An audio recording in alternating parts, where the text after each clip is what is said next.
আলোচনা এখন কিভাবে হবে? প্রধানমন্ত্রী তো সবকিছু নাটের গরু, সন্ত্রাসের গরু।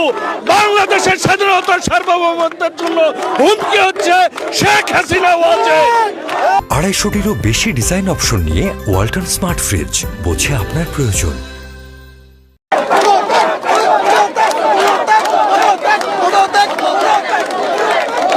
এক দফা দাবিতে সাধারণ শিক্ষার্থীরা ইতিমধ্যেই বাংলাদেশের কেন্দ্রীয় শহীদ মিনার ঢাকা বিশ্ববিদ্যালয়ে এসে উপস্থিত হচ্ছে এবং ইতিমধ্যে এখানকার যে পরিস্থিতি আপনারা দেখছেন যে 3টা থেকে শুরু হওয়ার কথা রয়েছে। আজকে যেই বৈষম্য বিরোধী ছাত্র আন্দোলনের যে সরকারি চাকরিতে কোটা বাতিলের দাবিতে তাদের আন্দোলন, সেটির শিক্ষার্থীরা এবং ইতিমধ্যে এখানকার যে পরিবেশ আপনারা দেখছেন যে সাধারণ শিক্ষার্থীরা পদত্যাগ স্লোগানে ইতিমধ্যে এই স্থানটিকে মুখর করে রেখেছেন এবং যে বিষয়টি তারা কিছুক্ষণ আগে স্লোগানে বলেছেন যে তাদের যে অবস্থা সেটি সর্বশেষ সময় পর্যন্ত সেই কেন্দ্রীয় শহীদ মিনারে শিক্ষার্থীরা এসে জড়ো হওয়া যে দৃশ্য সেটি এখানে আমরা লক্ষ্য করতে পারছি। পাশাপাশি রাজধানীর বিভিন্ন অঞ্চলে শিক্ষার্থীরা বিভিন্ন সড়কে দাঁড়িয়ে এবং এখন গুড়গুড়ি বৃষ্টি পড়ছে, সেই বৃষ্টিকে করেই সাধারণ শিক্ষার্থীরা এখানে এসে জড়ো হচ্ছে এবং তারা বেশ কিছু প্ল্যাকার্ড এনেছেন যেখানে লেখা হচ্ছে গণহত্যার দায়ে খুনিদের।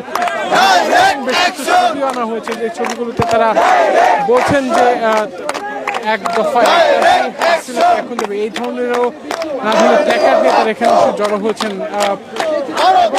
ওখানে বলছেন যে তাদের দাবি অর্থাৎ 9 দফা দাবি, সেই 9 দফা দাবি পূরণ এবং ঢাকা বিশ্ববিদ্যালয় সহ বিভিন্ন অঞ্চলে যে শিক্ষার্থী আজকে এখানে যে চিত্র দেখছে যে শিক্ষার্থীদের পাশাপাশি অভিভাবকরাও সকাল থেকে যেমন জড়ো হওয়ার দৃশ্য দেখেছে, আজকেও ইতিমধ্যে শিক্ষার্থীর পাশাপাশি শিক্ষার্থীর অভিভাবক এবং তারাও কিন্তু একটি বিষয় বলছেন যে তাদের সন্তানদের দাবি আজ গণদাবিতে পরিণত হচ্ছে এবং তারাও যে দাবিগুলো করা হয়েছে সেই দাবিগুলো বাস্তবায়ন করা হবে। আমরা আসলে যেমনটি দেখছি যে অভিভাবক রয়েছেন, তার সঙ্গে কথা বলবো।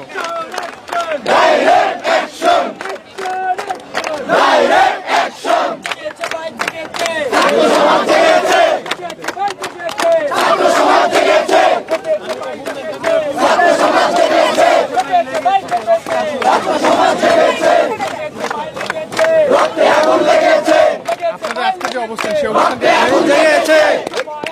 অবস্থানটি একটু পরে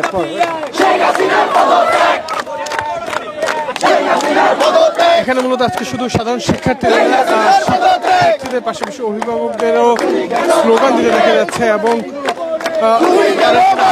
সহ যে নিহত হয়েছেন তারা অনেকে নিহতের সংখ্যাটি গণমাধ্যম এবং সরকার হিসেবে যেটি সে তার চেয়ে অনেক বেশি এবং প্ল্যাকার্ডগুলিতে তারা এমনটি আসলে ইতিমধ্যে এখানকার যে পরিবেশ, যে শিক্ষার্থীদের উপস্থিতি প্রতিনিয়ত বাড়ছে এবং 3টা থেকে আজকে তাদের যে সমন্বয়ক রয়েছেন তারা এখানে এসে জড়ো হবেন এমনটা আসলে তারা বলছেন যে প্রত্যেকটি সমন্বয়ক আসলে এখানে এসে উপস্থিত হবেন।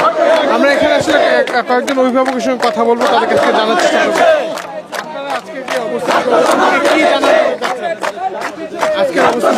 আজকে অবস্থান আমাদের এক দফা, খুনি হাসিনার পদত্যাগ, আর অন্য কোনো দফা নাই।